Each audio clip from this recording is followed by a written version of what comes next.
नमस्कार दोस्तों, क्या आपके हाथ पैर सुन्न हो जाते हैं? क्या आपको बार बार झुनझुनी या दर्द महसूस होता है? हो सकता है कि इसकी वजह दबी हुई रक्त वाहिकाएं कंप्रेस्ड ब्लड वेसल्स हो। हमारे शरीर में धमनियां, आर्टरीज, शिराएं, वेन्स और केशिकाएं कैपिलरीज रक्त प्रवाह को नियंत्रित करती हैं। जब ये किसी कारणवश दब जाती हैं तो रक्त प्रवाह बाधित हो जाता है, जिससे ऑक्सीजन और पोषण की आपूर्ति प्रभावित होती है। अगर समय पर ध्यान न दिया जाए तो यह समस्या हृदय, दिमाग, स्नायु तंत्र और अंगों को गंभीर रूप से नुकसान पहुंचा सकती है।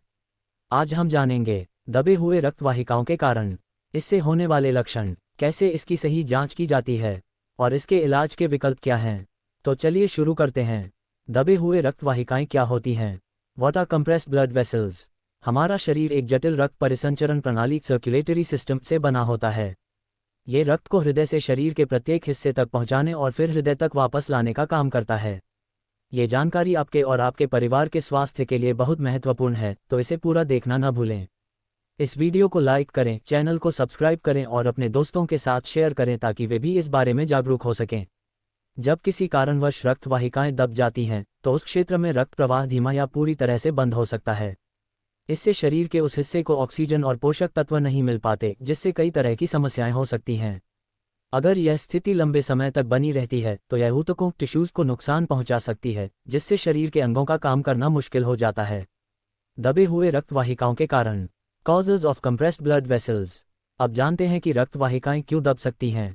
इसके कई कारण हो सकते हैं, जैसे रक्त के थक्के, ब्लड क्लॉट्स।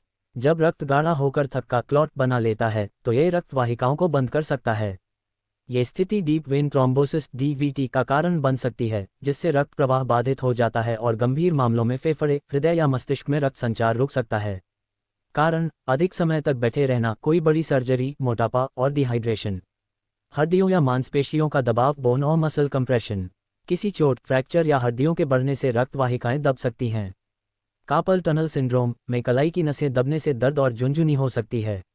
अधिक समय तक एक ही मुद्रा में बैठे रहने से भी ऐसा हो सकता है। एथेरोस्क्लेरोसिस, जब धमनियों में कोलेस्ट्रॉल, कैल्शियम और वसा, फैट और कोलेस्टेरॉल जमा हो जाता है तो धमनियां संकरी हो जाती हैं और रक्त प्रवाह बाधित होता है। ये समस्या हृदय रोग, हार्ट डिजीज और स्ट्रोक का कारण बन सकती है।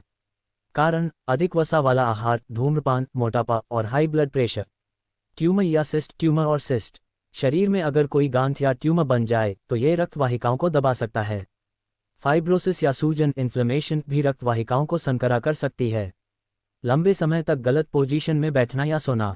अगर कोई व्यक्ति लंबे समय तक पैर मोड़कर बैठे या गलत मुद्रा में सोए तो रक्त वाहिकाओं पर दबाव बढ़ सकता है।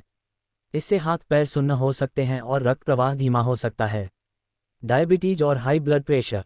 डायबिटीज रक्त वाहिकाओं को कमजोर कर सकती है। हाई ब्लड प्रेशर, हाइपरटेंशन से धमनियों की दीवारें सख्त हो जाती हैं, जिससे रक्त संचार प्रभावित होता है। दबे हुए रक्त वाहिकाओं के लक्षण। Symptoms of compressed blood vessels. अगर आपकी रक्त वाहिकाएं दब रही हैं तो आपको कुछ खास लक्षण महसूस हो सकते हैं।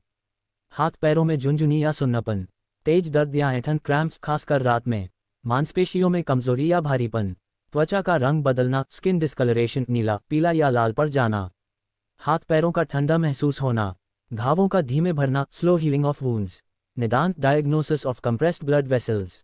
रक्त वाहिकाओं के दबाव की सही पहचान करने के लिए डॉक्टर कुछ टेस्ट कर सकते हैं। डॉपलर अल्ट्रासाउंड, एमआरआई और CT scan, angiography, blood test, cholesterol और ब्लड शुगर की जांच। उपचार: treatment of compressed blood vessels.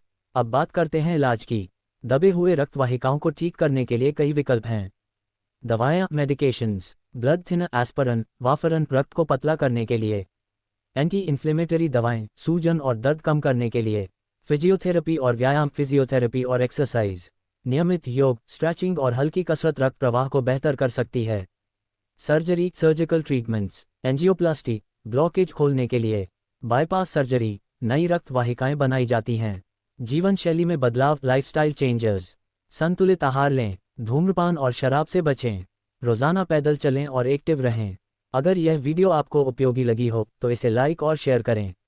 हमारे channel DN Singh health care को सब्सक्राइब करें और हमें बताएं कि आप अगला विषय क्या देखना चाहते हैं। धन्यवाद। स्वस्थ रहें।